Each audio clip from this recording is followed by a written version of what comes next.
You know what most genuinely intelligent people have in common? They never think of themselves that way, not out of false modesty, but because real intelligence comes with a persistent awareness of how. Psychology has a name for this. It is called the Dunning-Kruger effect in reverse. The more you understand, the more clearly you see your own limits. This video walks through 10 quiet signs that you may be smarter than you realize. Most people are taught that intelligence is visible. It looks like fast answers, top grades, and confident certainty. But that picture is incomplete. The deepest kind of intelligence is usually quieter, more uncertain, and much harder to recognize from the outside. These 10 signs are not about school performance or career achievement. They are about how your brain moves through everyday life. Pay close attention. You may recognize yourself in more of these than you ever expected. The first sign is that you doubt yourself almost constantly. Not in a way that stops you, but in a low, persistent hum. You second-guess decisions long after making them. You replay conversations and wonder if you got it right. This might feel like anxiety, but there is an important difference. Anxiety is fear without a clear object. What you are doing is evaluating. Your brain is comparing what you said or did against what you know, checking for gaps. Psychologists call this metacognition. It is the ability to observe and assess your own thinking. Research from Kent State University found that people who regularly engage in metacognitive reflection score significantly higher on measures of reasoning and cognitive ability. If that quiet inner critic never fully settles, do not fight it. It is your brain doing what a careful mind is designed to do. It is holding you accountable, and that kind of self-monitoring is genuinely rare. The second sign is that small talk feels strangely exhausting. You can do it, but it drains you. Surface conversations leave you feeling like something never really started. You want to go deeper. When you cannot, something feels missing. You might leave a social event lonelier than when you arrived. Not because the people were unfriendly, but because nothing in the conversation reached the place where you actually live. Shallow connection can feel more isolating than solitude.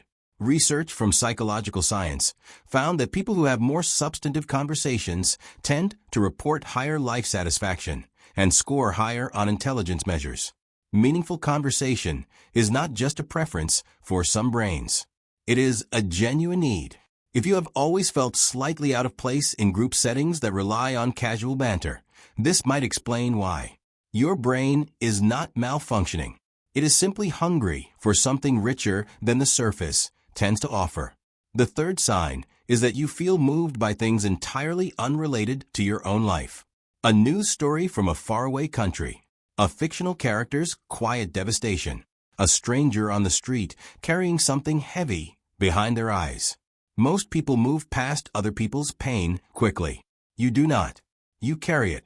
You return to it in quiet moments. Many have called you too sensitive. Psychology has a different and more accurate name for what you actually do. It is called cognitive empathy, the ability to genuinely simulate another person's inner experience. Research from Cambridge University found significant overlap between high cognitive ability and empathic accuracy. The same systems used for complex reasoning also model other minds. Feeling deeply is not the opposite of thinking sharply. For certain brains, it is a form of thinking. If you have spent years believing your sensitivity makes you less capable, the research suggests the opposite may actually be true. Now consider this for a moment. You have read about doubt, depth, and empathy. The brain that questions its own certainty and feels others deeply is rarely the brain that announces its intelligence loudly. It usually stays quiet. The fourth sign is that your mind wanders into unexpected places. You are washing dishes, and suddenly you are thinking about something someone said years ago, or wondering how cities decide where their traffic lights go. People around you have probably noticed. You go quiet. You drift. You miss parts of conversations. From outside, it looks like inattention. From inside, it feels like your brain decided something else needed more attention right now. Neuroscientists at Stanford found that mind-wandering activates the default mode network, a system linked to creativity, self-reflection, and future planning. When your mind drifts away, It is often working on something meaningful in the background. Your mind is not breaking down during those moments. It is building up, processing information that has not yet found its place, making sense of experience in a way that simply needs more space than the present moment can hold. If you have spent years apologizing for your wandering attention, consider that your brain may have been doing something important. Not every thought that pulls you from the conversation is a distraction. Some of it is your best thinking. The fifth sign is that your brain makes unexpected connections between completely unrelated things. You hear something in one area and immediately link it to an entirely different field. Others look at you blankly. You cannot quite explain it either. A concept in biology reminds you of a pattern in your relationships. Something from economics shows up in yesterday's conversation. This is not random. It is associative thinking, and it is one of the most powerful cognitive tools there is. Psychologist Sarnoff Mednick created the Remote Associates test to measure this exact ability. He found that connecting distant concepts is one of the clearest markers of both creative and intellectual power. The more remote the connection, the stronger the cognition. Your brain is not collecting random observations. It is constantly searching for the shape underneath things. Every time you notice something that reminds you of something else, your mind is finding the structure beneath very different surfaces. Now, consider this for a moment. You may have spent years thinking there was something wrong with you. But every trait discussed so far is one that researchers actively study as a reliable marker of intelligence. Sit with that. The sixth sign is that you remember unusual specific details while forgetting ordinary ones. You cannot recall what someone was wearing, but you remember word for word what they said in an offhand moment years ago. Your memory is purposeful. Your brain encodes meaning rather than surface details. The hippocampus prioritizes what your mind has already judged important, even below conscious awareness. It keeps what it decided mattered, whether you agreed with that judgment or not.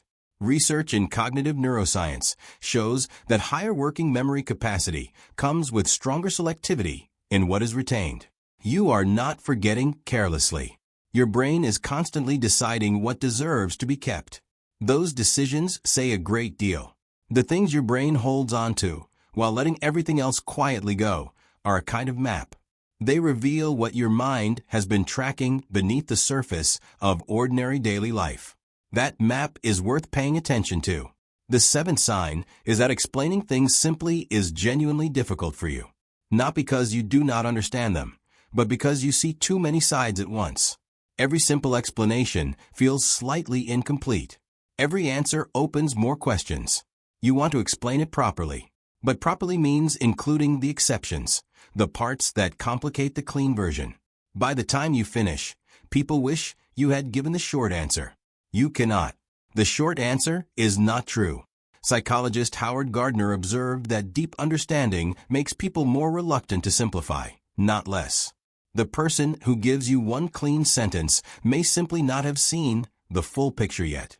The person who hesitates usually has. If you have struggled your whole life with the gap between what you understand and what you can say simply, you are not a poor communicator. You are an honest one. That distinction matters more than most people realize. The eighth sign is that you adapt quickly when things change. Change still bothers you. But while others stay frozen in the disruption, your brain has already shifted into solution mode, looking for the next path forward. This shows up in small ways. When a plan fails, you find another one quickly. When a conversation takes an unexpected turn, you adjust without losing the thread. You are often unaware of how fast you recalibrate. Others usually are. Psychologist Robert Sternberg defined adaptability as one of the three core components of successful intelligence, alongside analysis and creativity. It is the ability to modify your approach based on what the situation actually demands, not what you expected. The brain that stays fluid under pressure is often the brain that holds multiple possibilities at once. That flexibility is not an accident. It is the result of a mind constantly thinking one step ahead of where it currently stands.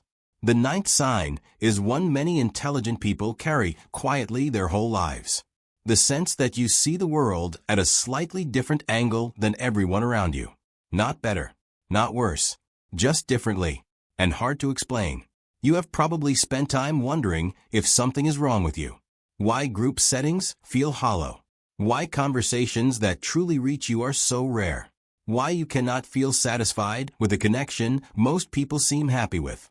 Psychologist Lita Hollingworth, who studied gifted individuals for decades, found that social separateness is nearly universal among people with above-average intelligence.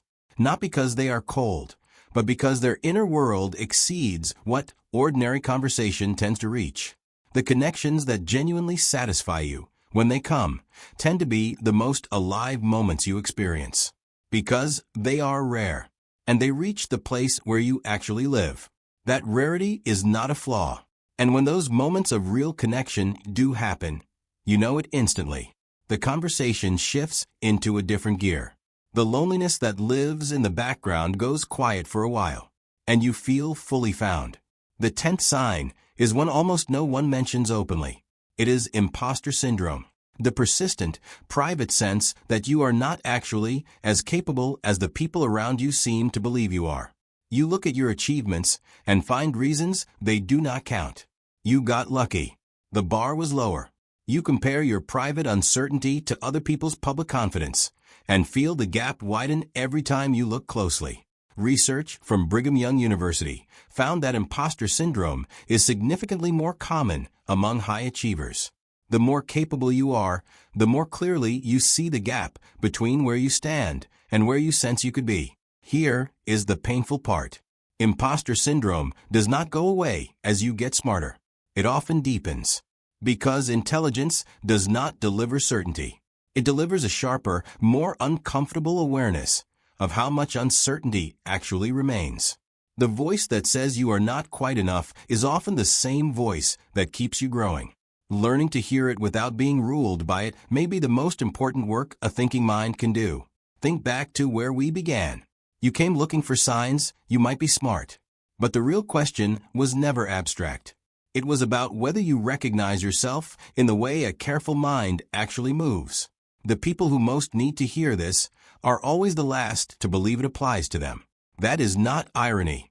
Doubt, depth, and sensitivity are not defects to fix. They are the shape of a thing itself. Intelligence is not about certainty. It is about being genuinely unsettled when something does not add up. It is about feeling the weight of a question and refusing to put it down just because no one else is holding it. Smart is not quite the right word for any of this. Smart is too small, too neat, too finished. What you are is curious, careful, feeling, and still becoming. And that is exactly where you are supposed to be. If you recognize yourself in these signs, even in just a few, there is something worth saying plainly. Your brain has been working harder and more honestly than you have been giving it credit for. The real question was never how smart you are. It was whether you keep thinking when it gets hard, keep feeling when it gets heavy, keep asking when everyone else has gone quiet. If so, you already know.